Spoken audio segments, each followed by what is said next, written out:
Hello everyone, and welcome to part 2 of Get to Know Me and Other Harry Potter Preferences. Last time I left off talking about my favorite Diagon Alley shop at the Wizarding World of Harry Potter. Unfortunately, that video got cut off due to some technical difficulties, and I was sort of rushing to get it all done before Hurricane Ian hit. But back again for this video in the month of October, my preferences on Harry Potter and sort of a get to know me and whatnot. So let's get into where I left off, which is my favorite Diagon Alley shop. I was debating on between Quality Quidditch Supplies and Borgin and Burke's. I would have to go with Borgin and Burke's because lately when I've gone there, they've had consistently interesting, cool items that I would actually consider buying. Quality Quidditch Supplies, they've been sort of iffy lately with legit Harry Potter merch that isn't really screen accurate. What I mean by that is what you see in the movies isn't what they're selling. It's completely different from what the actors were wearing. So a lot of the jerseys or house shirts aren't my thing, but Borgin and Burke's really cool in Nocturne Alley. Check it out if you get a chance.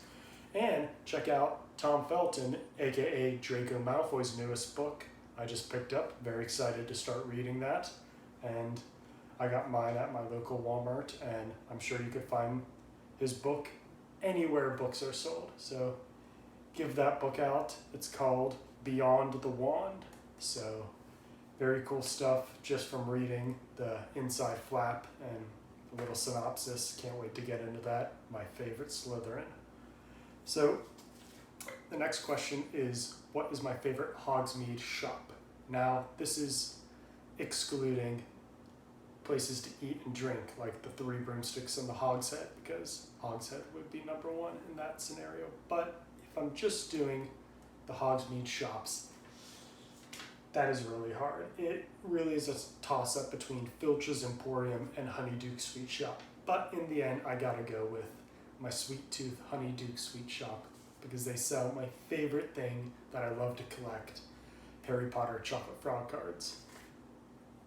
Chocolate frogs, you buy them. It's not just for the chocolate. It's a collectible famous witch or wizard card that comes with it, and just the whole atmosphere, the brightly pink and green and white colors. It's very, very picturesque of what we see in Prisoner of Azkaban when Harry sneaks through the secret passage to get to Hogsmeade, aka Honeyduke Cellar, and it just feels like what was written on the page by J.K. Rowling really came to life. And like I've probably said before, I gotta stop in there at least once when I visit the parks, and you know I'm going after those chocolate frogs, as amongst other interesting wizarding treats that you would never find in any other normal sweet shop. So Honeyduke's is my favorite Hogsmeade shop. Yeah, I have the cavities to prove it. What is my favorite Quidditch position? Well, if you saw one of my first videos that I did last year, the first episode I did on this channel, it was about Quidditch, and I talked about many, many things Quidditch related, but one of them being what my ideal Quidditch position would be if I tried out for my house Quidditch team, and that would be the Seeker. Now, if Draco Malfoy was already the Seeker on our team, then I would try out for the position of a beater, but Seeker would be my favorite position to play. Just so thrilling, exhilarating, and the pressure of catching the golden snitch. You get all the glory or all the shame if you don't win, and it's just thinking about playing Quidditch, oh my gosh. It's just probably my favorite thing in the Wizarding world, and just to be able to fly on a broomstick and experience all that is a dream come true. And like I said in part 1 video of last month, Forbidden Journey is my favorite ride, in the Wizarding World, and you actually feel like you're flying onto the Quidditch pitch, and that's my favorite part of that ride. But favorite Quidditch position is the Seeker, no doubt. It's a big reason why the sport is as popular as it is, with the whole Seeker and Seeker and Snitch relationship, as well as all the other brutal, exciting aspects of the game. Now, what is my favorite broom? This is interesting because it's not the obvious answer that you would think. Sure, there might be a faster broom out there, but I would have to go with, and this is my wholly biased opinion, the Nimbus 2001. Not just because of its super cool colors, black and green, but it looked pretty cool when the whole Slytherin team, including Draco Malfoy, had them next to them and was flying on them, just seeing the movies for the first time. And me as a reader, reading and exploring Harry's story for the first time, I actually, full confession, felt a lot more connection and related more to Draco Malfoy's character than to Harry Potter. Make of that what you will, but yeah, Team Draco. And give me one of those Nimbus 2001s, please. Favorite professional Quidditch team?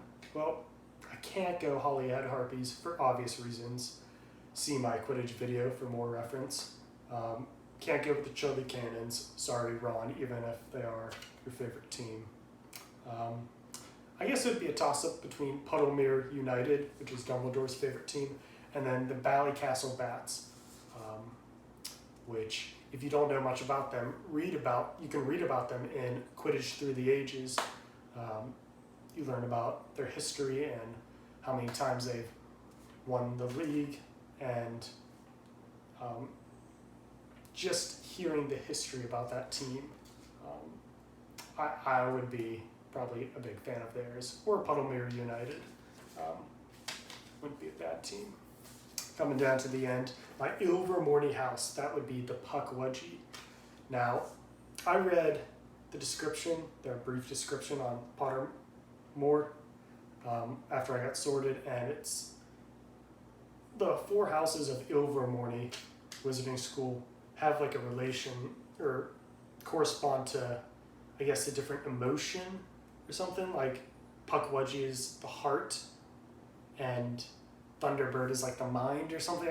I don't know how that works, but Puckwudgie and Slytherin, those are my 2 houses. My wand type, my real wand type in real life that I got chosen by at Ollivanders was a wand with Alderwood, Alder, and it was 17 inches, flexibility, unyielding, just like Bellatrix Lestrange's flexibility for her wand, and then the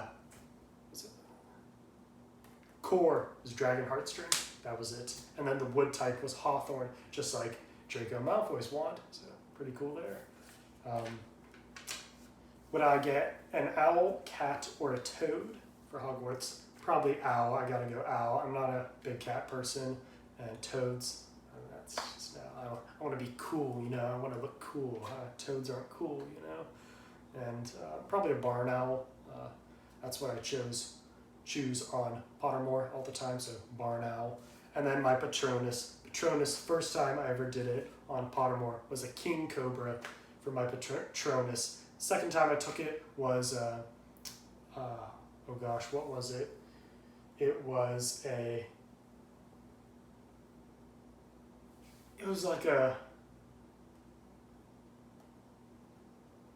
like some sort of, not buffalo, but it was a weird African beast. I forget the name. It started with the O, Oryx, Onyx. I'm not entirely sure, but first Patronus I got, and the one I'm sticking with, is the King Cobra. It goes well with my Hogwarts house. And those are just a few things about myself related to Harry Potter and my preferences for Harry Potter. Like I said, please check out Tom Felton's new book, Beyond the Wand, aka his journey and time as Draco Malfoy and his career and life before, during, and after the Harry Potter movies. So excited to read this. I hope you check this out and check out my next video that's coming out next month. Until then, cheers.